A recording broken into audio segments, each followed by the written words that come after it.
Gue milih masuk TV itu karena dari kecil materi-materi yang tidak boleh ada sara. Kalau kita lagi brief dia kayak cuman main handphone doang, kayak buang muka, kayak acuh nggak acuh. Ya ada juga yang dari production assistant atau PA terus jadi produser. Banyak orang bilang kalau kerja di TV emang gajinya kecil. Prestasi lo baik, pasti jenjang karir lo bagus.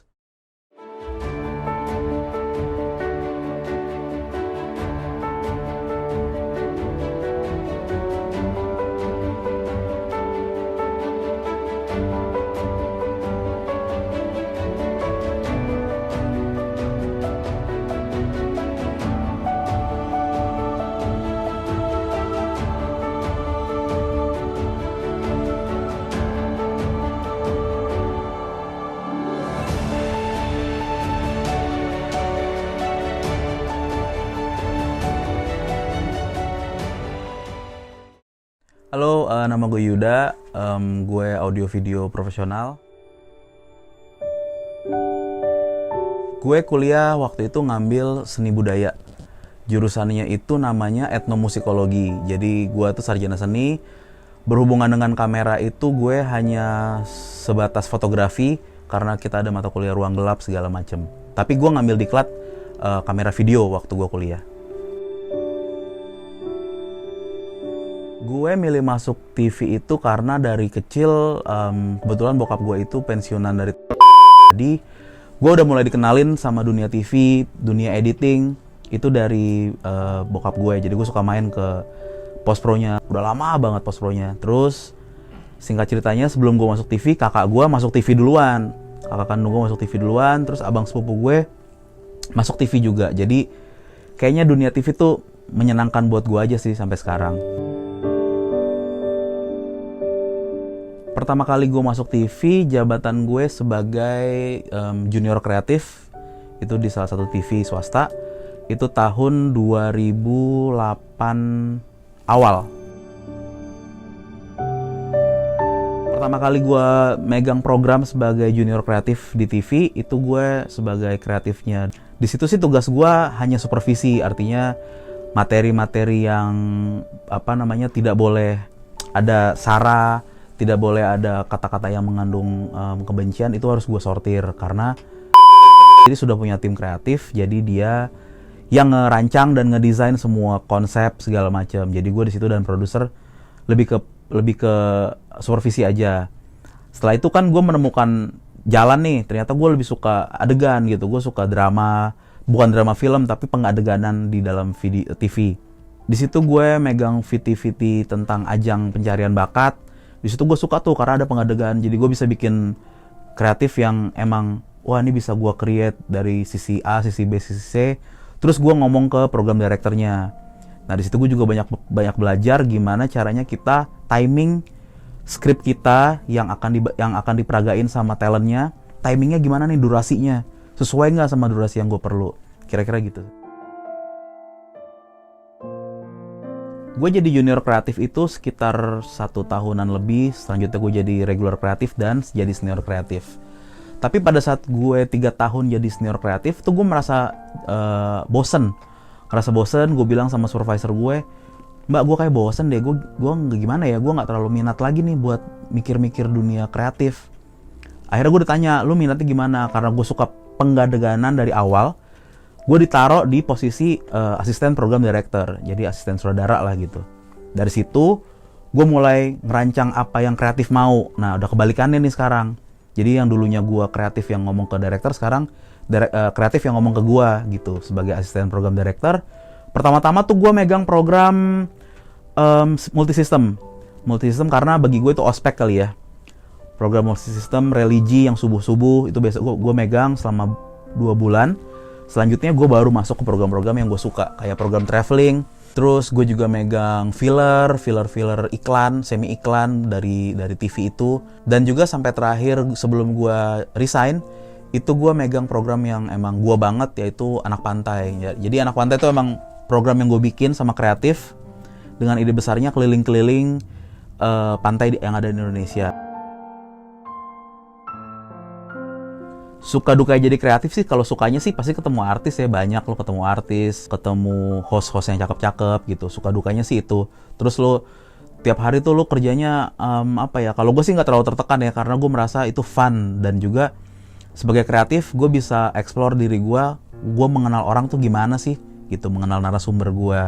Kalau dukanya sih paling ada beberapa bintang tamu yang kayak kalau kita lagi brief dia kayak cuman main handphone doang, kayak buang muka, kayak acuh nggak acuh ya. Kalau yang lainnya sih kayak pulang pagi segala macam. Dulu sih gue masih seneng-seneng aja, jadi ya gue seneng. Jadi cara gue membuang rasa jenuh gue itu, ya kalau orang sih mungkin beda-beda ya. Jadi gue tuh pas gue jenuh tuh emang gue keluar, gue langsung belajar hal yang lain. Dan beberapa kali gue belajar ternyata di luar TV tuh dunia video lebih luas lagi ya. Ada yang di dalam air, ada yang di udara, segala macam. Selama ini kan kita hanya sedikit konvensional lah konsepnya, cuman kayak lo syuting handheld ataupun pakai tripod. Ternyata di luar TV tuh lebih gila-gilaan lagi orang syuting. Itu sih gue baru tahu dulunya seperti itu. Jadi gue ngilangin bosan ya, gue nyari kegiatan lain sih, udah pasti. Passion itu hal yang lo nggak pernah merasa capek, hal yang nggak pernah lo merasa jengkel karena itu. Jadi lo melakukan passion itu kayak lo udah lu seneng banget deh. Kayak misalnya lu makan pedes, passion lu doyan gitu makan pedes. Lu makan pedes sepedes apapun juga lu seneng aja gitu. Kadang-kadang kan orang makan pedes, tapi dia lama-lama, pedes banget gue gak mau makan. Berarti itu bukan passion lu di makan pedes. Bagi gue sih itu. Kalau dibilang passion kerja di TV sih, passion sih sudah pasti passion sih. Gue 10 tahunan di TV. Cuman passion itu sekarang bisa, bukannya berubah, cuman sedikit bergeser karena ada dunia-dunia yang lain kan yang berhubungan dengan audiovisual, digital, segala macam. Jadi passion gue memang masih di video sih lebih tepatnya. Banyak orang bilang kalau kerja di TV emang gajinya kecil. Iya. 2008 gue kerja, gaji gue tuh cuman 1,8 sebagai kreatif junior. Tapi di situ kan gue nggak mikir apa-apa ya, karena gue juga masih sendiri, gue masih bujangan gitu. Gue nyantai-nyantai aja, rumah gue di Tanah Kusir, kantor gue jauh lah di Jakarta Timur sana. Bagi gue gaji kecil itu emang udah jalan lo segitu di awalnya gitu. Ada juga orang kerja-kerja baru, tiba-tiba gajinya udah di atas 10 juta ataupun di atas 5 juta lah, let's say kayak gitu. Tapi bagi gue kerja di TV, gaji kecil, kalau lo passion kayak tadi gue bilang, ya lo mungkin nggak terlalu berpikir ke situ sih. Soalnya sampai sekarang juga banyak kok teman-teman gue yang kerja di TV, sudah berkeluarga, gajinya kecil. Ya tapi dia fun. Gimana caranya dia untuk ngelengkapin bulanannya, mungkin dia nyari sampingan. Ya sesimpel itu doang sih kalau kerja di TV. Kayak misalnya gue ketemu pelawak-pelawak legendaris pas gue megang tuh, yang sampai sekarang di berita tuh dia masih ada ataupun udah nggak ada. Cuman di situ gue ternyata memang bener ya mereka pada pakai cincin gede-gede. Itu menurut gue pengalaman yang gue nggak bisa tahu gitu loh. Dan orangnya ternyata baik. Terus juga pas gue jadi program director, secara nggak langsung tuh kita bakal bersentuhan langsung sama orang-orang yang emang penting di dalam dunia TV. Misalnya produser, misalnya eksekutif produser gitu. Karena tanggung jawab kita kan jadi lebih besar. Nah itu pengalaman-pengalaman yang seperti itulah yang gue nggak bisa dapetin di luar TV udah pasti gitu. Dan di hidup gue juga pasti pengalaman-pengalaman gitu bakal gue ingat. Dan sampai sekarang sih gue inget ya pengalaman-pengalaman pulang pagi, tidur di studio, segala macam. Itu standar anak TV, tapi itu pengalaman yang emang kita bisa ceritain terus. Itu awal mulanya kayak tadi, gue dari kreatif, terus gue jadi program director, terus gue jadi produser. Ada juga yang dari production assistant atau PA, terus jadi produser. Jadi dari jenjang karir yang sudah gue jalanin, seorang produser itu kan minimal tahu skrip, bisa bikin skrip, tahu teknis, bisa operate sedikit kamera ataupun bisa ngedit gitu. Jadi pada saat gue atau orang yang akan jadi produser itu bekerja dengan tim lain, tim editing, tim gambar, tim kreatif, dia juga udah tahu prestasi lo baik, pasti jenjang karir lo bagus. Terus kalau lo memang mau jadi produser, nomor satu yang harus lo perbanyak adalah referensi dalam bekerja. Artinya referensi gambar, referensi ide, dan referensi manajemen waktu lo. Itu juga udah harus lo jalanin dari sekarang. Karena seorang produser, lo bisa kerja dari jam 8, ketemu jam 8 lagi, ketemu jam 8 lagi, tanpa berhenti. Kalau memang lo punya deadline dan lo punya project yang banyak. Tugas seorang produser sih sesuai dengan title-nya, dia memproduce atau membuat suatu program, suatu konsep dengan bantuan kreatif, dan dia membuat budget, dan dia membuat gambar itu baik dengan bantuan kameramen, dan setelah itu masuk ke dalam dapur post-pro. Editornya harus bisa menangkap apa yang dimaui sama produser, dan tugas yang paling penting adalah pada saat ditonton sama viewers, penonton, videonya itu diterima dan mereka merespon baik itu negatif ataupun positif, artinya videonya sudah diterima. Suka duka jadi produser, untuk gue sih suka duka yang paling besar itu adalah budget ya, karena tanggung jawab budget kan di kita. Kadang kita dapat budget besar, kita seneng. Kadang kita dapat budget kecil, kita harus jalanin. Kalau sukanya sih mirip-mirip lah, dunia kreatif, dunia TV tuh suka dukanya nggak jauh beda sih. Lu pasti ketemu banyak orang, lu pasti bebas berpakaian seperti apa gitu. Lu syuting lu bisa celana pendek, lu bisa kaos biasa aja ke kantor gitu, lu nggak harus heboh-heboh.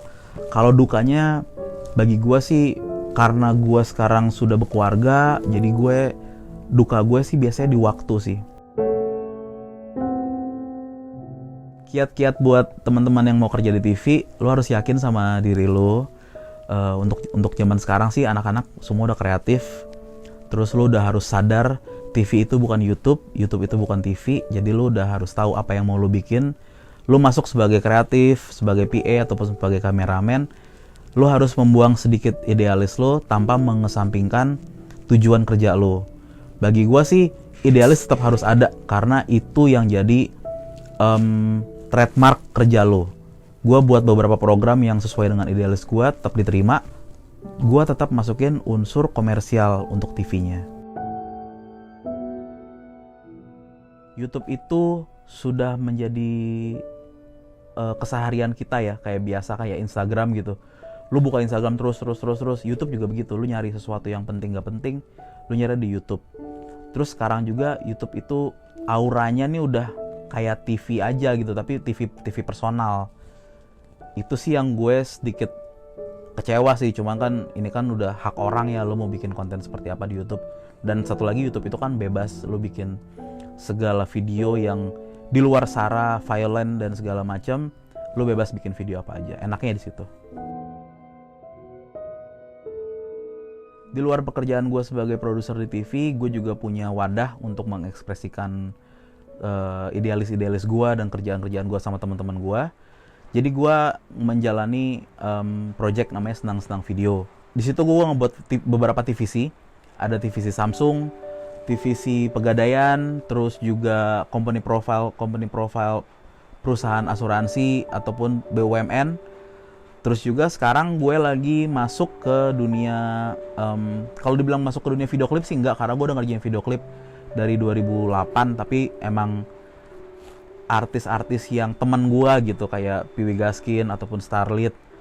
Di luar itu gue ngerjain beberapa project lain sih, kayak magazine-nya suatu produk sepatu, terus activity artis gue juga ada ngerjain.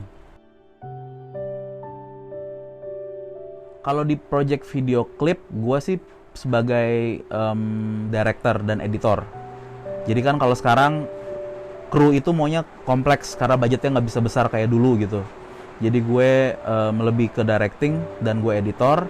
Kalau di TVC, gue kadang megang kamera, tergantung dari kliennya. Tapi kalau ngedit, gue udah pasti ngedit, karena gue suka banget ngedit sih. Bagi gue sih sekarang perkembangan TV di Indonesia terutama, YouTube di mata gue sih nggak lebih nggak kurang, cuman giveaway doang sih bagi gue. YouTube giveaway lucu banget sih, cuman itu hak orang lah ya. Oke, micro drone itu adalah drone dengan ukuran kecil kayak gini. Ini ukurannya 65 mm. Ada orang yang tidak berlicense dan ada orang yang berlicense di dalam grup itu. Oke, jangan lupa like, comment, and subscribe Tanias Production.